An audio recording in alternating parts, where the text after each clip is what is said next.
Les guides Audreco présentent « Découvrez comment apprendre à votre chien à revenir quand vous l'appelez » de Michel Georgel.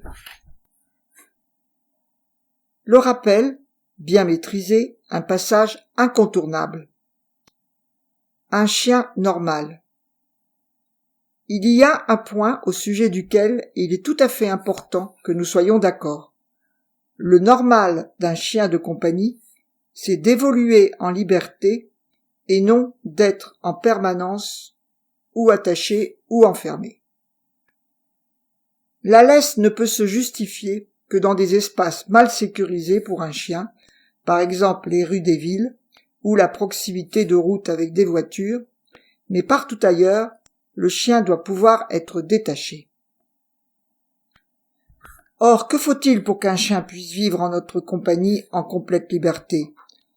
Que nous soyons sûrs de pouvoir le récupérer, de manière quasi instantanée et sans la moindre difficulté, aussitôt qu'il sera nécessaire, apparition d'un risque quelconque pour l'animal ou tout simplement fin d'une promenade.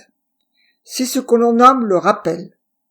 Dans notre monde moderne, les chiens heureux, pour mener une vie agréable, doivent avoir un bon rappel. C'est une priorité incontournable. Priorité incontournable de la vie moderne. Pourquoi dire qu'il s'agit là d'une priorité de la vie moderne ? Si nous vivions dans un univers sans voiture et sans risque particulier, il n'y aurait aucun inconvénient à laisser les chiens aller selon leur bon vouloir. Le chien qui se sent attaché à une personne ou à une famille ne s'éloigne jamais beaucoup de cette personne ou de cette famille, et il n'y a pour cela nécessité d'aucune autre attache que la seule affection. Lors des déplacements, le chien finit toujours par suivre, car la situation qu'il déteste le plus serait de rester seul. De même, si certains chiens sont volontiers vagabonds, ils ne s'éloignent jamais beaucoup du domicile de leur famille d'accueil. Dans de telles conditions d'existence, que le chien ait un bon rappel ou pas, n'a pas beaucoup d'importance. Il en va tout autrement dans un contexte urbain. La plupart des chiens envisagent toute leur vie, plus ou moins mal, le risque représenté par les automobiles. C'est un premier point. Le vagabondage des chiens est par ailleurs interdit. De même, ceux-ci ne doivent-ils pas donner la chasse à d'autres animaux, ou encore à des joggers, des enfants, même pour jouer ? Il faut pouvoir les en empêcher. Et pour cela, il faut qu'entre un chien et son conducteur, un code absolu, inviolable, sûr, soit parfaitement établi, et que l'on peut à peu près résumer ainsi: si j'appelle, c'est qu'il y a un risque pour toi, ou une nécessité pour moi, ou pour nous deux. Et si tu dois revenir à moi aussi vite que tu le peux, dans certains cas, cela peut être une question de vie ou de mort. S'il n'en est pas ainsi, le chien passera sa vie attaché ou retenu dans un espace clos, une authentique existence de prisonnier, une situation proprement insupportable et inadmissible. Une situation inadmissible ? Inadmissible, bien sûr, parce que la liberté est le bien le plus précieux pour tout être vivant. Mais inadmissible surtout, parce que l'apprentissage du rappel ne présente pas de difficultés particulières et qu'il est à la portée de tous les couples conducteurs-chiens. Quelques instants de réflexion, quelques exercices progressifs et simples, un peu de discipline, surtout de la part du conducteur, et l'affaire est close. Est-ce vraiment aussi simple que cela ? La réponse est clairement oui. Si vous ne me croyez pas, ou si vous n'avez pas assez confiance en vous, vous pouvez bien entendu avoir recours à un éducateur. Beaucoup sont excellents, et vous n'en trouverez pas, du moins je le crois, qui n'ait inscrit le rappel à son programme de formation. Suivez ces cours, votre chien et vous apprendrez des tas de choses intéressantes, et parmi celles-là, en tout cas, normalement, le rappel. L'éducateur, c'est donc une piste, mais ce n'est nullement une nécessité, et notamment pour résoudre la question somme toute fort simple du rappel. Mieux, cela peut être aussi une excellente mauvaise solution, et cela dans au moins 2 cas. Je vais prendre le temps d'expliquer les inconvénients de chacun de ces cas, non pour le plaisir de critiquer des méthodes différentes des miennes, mais parce que cela va nous permettre de mieux comprendre et de mieux définir nos objectifs. L'éducateur positif. Le premier, c'est si vous tombez sur un éducateur trop systématiquement positiviste. L'éducation positive est très à la mode en ce moment. Son principe peut se résumer ainsi: tout obtenir par les encouragements et la séduction, ne jamais punir ni même interdire quoi que ce soit. Nul doute que les méthodes de l'éducation positive ne puissent obtenir des rappels efficaces. Si par exemple vous proposez à votre chien, en train de jouer, un gigot tout frais ou toute autre succulente pièce de viande, il est possible que ce dernier abandonne ses occupations pour se précipiter vers vous. Cependant, ce type de rappel ne peut nous satisfaire. Nous ne voulons pas que le chien revienne parce que nous lui offrons quoi que ce soit qui l'attire, plus que ce qu'il est en train de faire. Mais nous voulons qu'il revienne, y compris si cela lui impose de renoncer à une activité qui lui plaît, et que cela, quel que soit le plaisir qu'il puisse prendre à cette activité. Et nous l'avons vu, ce résultat est si important que nous n'hésiterons, pour arriver à nos fins, à utiliser tous les moyens de persuasion à notre disposition, y compris, si nécessaire et dans une mesure raisonnable, une certaine forme de coercition. L'éducateur militaire. Il existe un autre type d'éducation qui ne me convient pas non plus. C'est une éducation que je qualifierais de militaire, même si nombre de ses adeptes rejetteraient avec indignation une telle dénomination, et s'ils n'ont en général pas du tout conscience de l'origine militaire de leur conception. Les fondements des dites conceptions remontent au grand éthologiste Konrad Lorenz, profondément persuadé d'une structure nécessairement hiérarchisée de toute relation entre êtres vivants. Pour lui, le monde se départage entre dominant et dominé, et le chien qui ne serait pas dominé serait nécessairement le dominant des humains dont il partage l'existence, ce qui de fait n'irait pas sans poser nombre de problèmes. Donc, l'important est d'abord de dominer l'animal, et le rappel se situe dans le cadre de cette domination.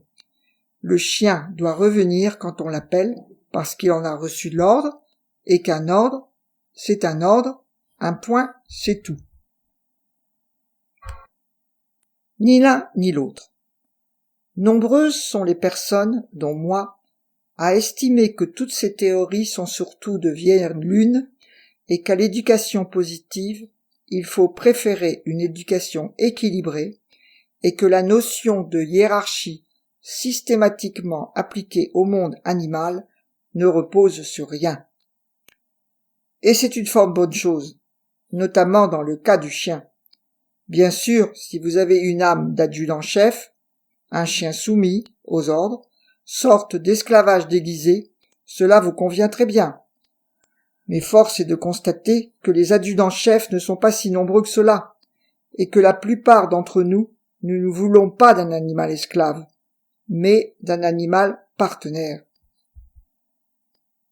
Or, c'est exactement que dans cet esprit que certains loups, il n'y a en fait pas si longtemps que cela, ont choisi librement et volontairement de partager notre quotidien, et c'est bien une relation de partenariat et non de soumission que nous entendons développer avec notre chien. Et c'est dans cet esprit que nous comprenons le rappel. Le rappel que nous recherchons n'a rien à voir avec une quelconque soumission. Il n'est pas autre chose qu'un code à la fois pratique et indispensable pour l'organisation de vie de deux partenaires. Observons les formes du rappel. On peut souvent déduire de la seule observation du chien, quand il est rappelé, la méthode d'éducation employée.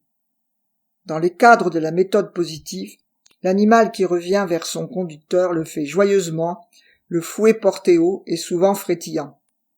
Cela nous conviendrait parfaitement si ce rappel était réellement fiable dans tous les cas. Le rappel militaire est tout à fait différent.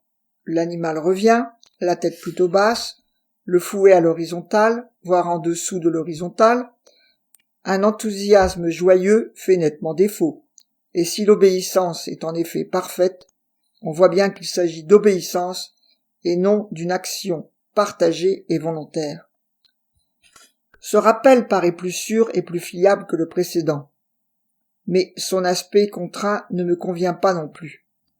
En fait, ce que nous voulons mettre en place, c'est une sorte de combinaison de ces deux rappels. Conserver l'enthousiasme volontaire du premier avec la sûreté et la fiabilité du second. À vous d'agir.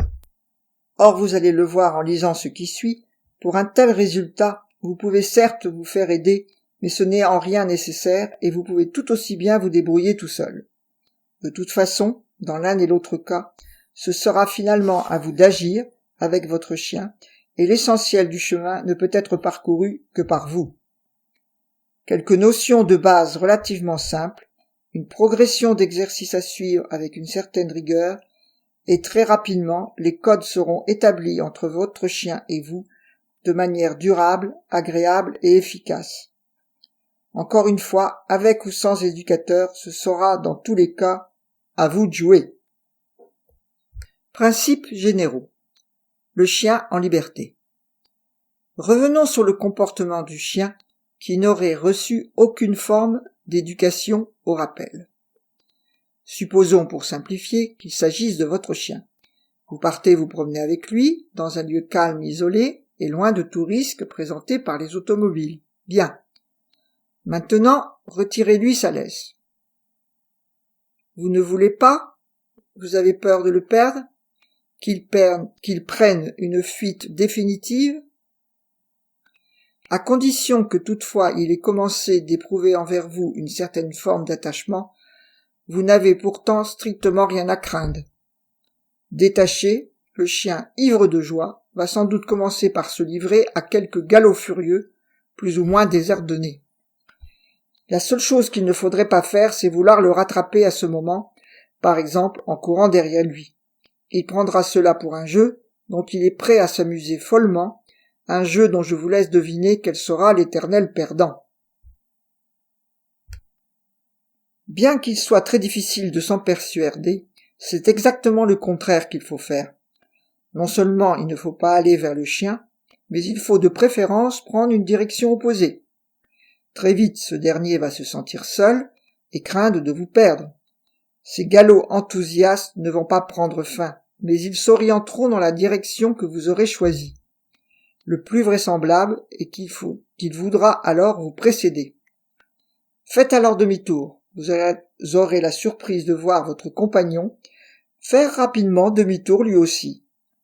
En fait, vous allez vous rendre compte que le chien fait en sorte de ne pas vous perdre de vue et d'adapter ses trajectoires à la vôtre. Le seul risque serait que trop jeune, ou profondément maladroit, l'animal ne vienne à se perdre. Mais comme prudemment vous aurez continué de l'observer de loin, vous pourrez l'aider, le plus discrètement que vous pourrez, à vous retrouver. Il ne faut surtout pas lui donner l'impression que vous le cherchez, et d'ailleurs lui laisser découvrir la sensation de vous avoir perdu est pour beaucoup d'imprudents une excellente médecine. Finalement, à force de changements de direction plus ou moins inopinés, vous apprenez à votre compagnon à faire attention à vous, à ne jamais vous perdre de vue et à vous suivre. En réalité, c'est déjà presque une forme de rappel, mais naturellement, il ne saurait être question de se contenter de ce rappel naturel.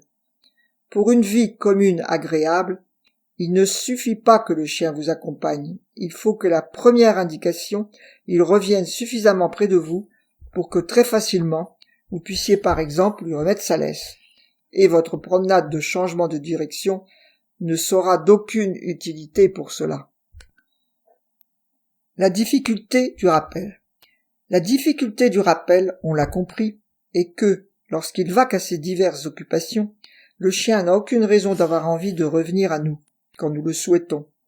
Mais nous venons de découvrir que même ainsi occupé, le chien ne veut pas perdre le contact avec nous. Or, cette dernière affirmation est encore plus forte que vous ne le pensez.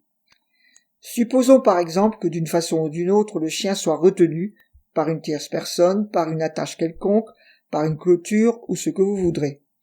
Au moment où vous vous éloignez de lui, l'angoisse qu'il éprouve à ce moment est importante. Et généralement, il n'a plus alors qu'une seule idée, trouver le moyen de rompre ses amarres et de vous rejoindre. La méthode de l'inversion des sentiments.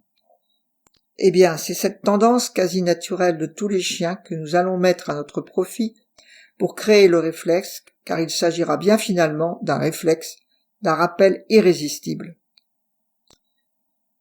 Nous n'allons pas dans un premier temps demander aux chiens de nous rejoindre quand ils sont occupés, mais nous allons leur imposer de garder une position immobile tandis que nous nous éloignons d'eux, et la récompense au fait d'avoir respecté cette immobilité demandée, ce sera précisément d'être autorisé le moment venu à nous rejoindre.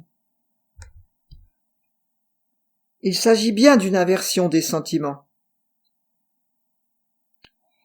Nous n'essayons plus de faire venir le chien à nous, nous lui demandons qu'il supporte que nous nous éloignions de lui, et la récompense, ce sera le rappel. En répétant ce mécanisme selon le précédé que vous allez découvrir plus loin, vous allez construire avec votre chien un code qui finira par fonctionner de manière quasi automatique. Mais, au préalable, il va falloir apprendre au chien à rester en position statique quand nous le lui demandons. Nous pourrions parfaitement exiger cela à partir d'une position debout, mais ce serait tout de même assez difficile. Il est beaucoup plus pratique de partir d'une position assise ou couchée, ce qui signifie qu'avant d'envisager le rappel, il faut avoir appris au chien au moins l'une de ces positions. Vous pourriez trouver tout ce qu'il faut savoir sur les positions dans plusieurs ouvrages édités par Rodrigo. Néanmoins, pour vous éviter ce détour, je vais décrire ici l'apprentissage de la position assise, qui est de toute façon un passage obligé si l'on veut aller jusqu'au coucher, que je ne décrirai pas ici, puisque pour le rappel, la pratique de la position assise sera parfaitement suffisante.